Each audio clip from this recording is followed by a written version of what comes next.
Duta Besar Ukraina untuk Indonesia, Vasil Hamianin, meminta Indonesia bergabung dengan Formula Perdamaian Ukraina atau yang dikenal dengan Peace Formula.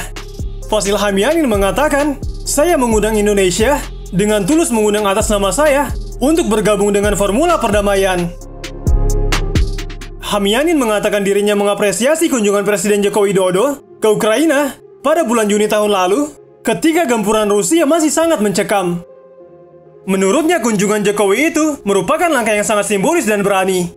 Namun dia ingin Republik Indonesia mengambil langkah praktis, yakni dengan bergabung dalam inisiatif perdamaian yang diusung Presiden Ukraina, Volodymyr Zelensky. Vasil Hamianin mengatakan, karena kontribusi negara yang begitu besar pengaruhnya akan sangat berharga, jika Indonesia bergabung dengan formula ini, bersama dengan negosiasi dan diskusinya, saya yakin itu akan mewujudkan pemulihan perdamaian yang lebih cepat dan lancar.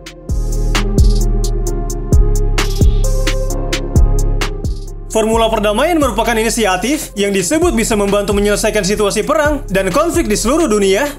Inisiatif itu memiliki 10 poin, diantaranya yaitu keamanan radiasi dan nuklir, ketahanan pangan, ketahanan energi, orang yang dideportasi, integritas teritorial Ukraina, pasukan Rusia, keadilan, perlindungan terhadap lingkungan, hingga konfirmasi akhir perang. Pada KTT G20, Zelensky mengatakan bahwa formula ini dirancang untuk menyelamatkan ribuan jiwa dan melindungi dunia dari destabilisasi terbaru. Volodymyr Zelensky mengatakan, "Kami tidak akan membiarkan Rusia menunggu dan membangun pasukannya." Demi memuluskan hal tersebut, Ukraina meminta bantuan negara-negara barat untuk memasok mereka senjata serta peralatan tempur. Duta Besar Republik Ukraina untuk Indonesia, Vasil Hamianin, meminta masyarakat Indonesia untuk berpihak kepada nilai-nilai kemanusiaan dan keadilan universal. Hal tersebut disampaikan olehnya jelang peringatan setahun agresi Rusia ke Ukraina. Vasil Hamianin mengatakan, "Kami tidak membutuhkan orang Indonesia untuk berpihak kepada Ukraina, tetapi berpihak kepada kemanusiaan dan keadilan universal saja. Maka Anda akan tahu bagaimana untuk bersikap."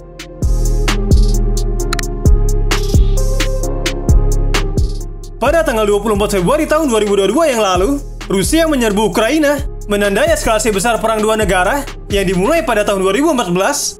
Invasi ini memaksa sepertiga penduduk Ukraina berpindah dan menyebabkan 7 juta orang meninggalkan negaranya.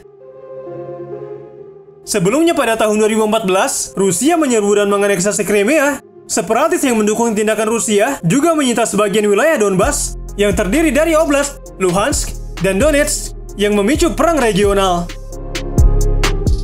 Sebelum invasi tahun 2022, sejak 2021, Vladimir Putin memulai gerakan militer skala besar pada batas Rusia-Ukraina sebelum melancarkan operasi militer khusus yang ditujukan untuk melakukan demilitarisasi dan denazifikasi.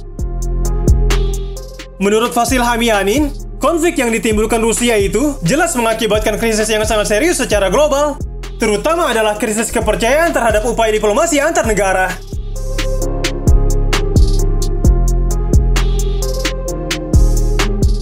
Menurutnya bangsa Ukraina sejak setahun terakhir tidak saja berjuang demi kemerdekaan wilayah Ukraina, bangsa Ukraina juga berjuang demi demokrasi, keadilan dan kemanusiaan global.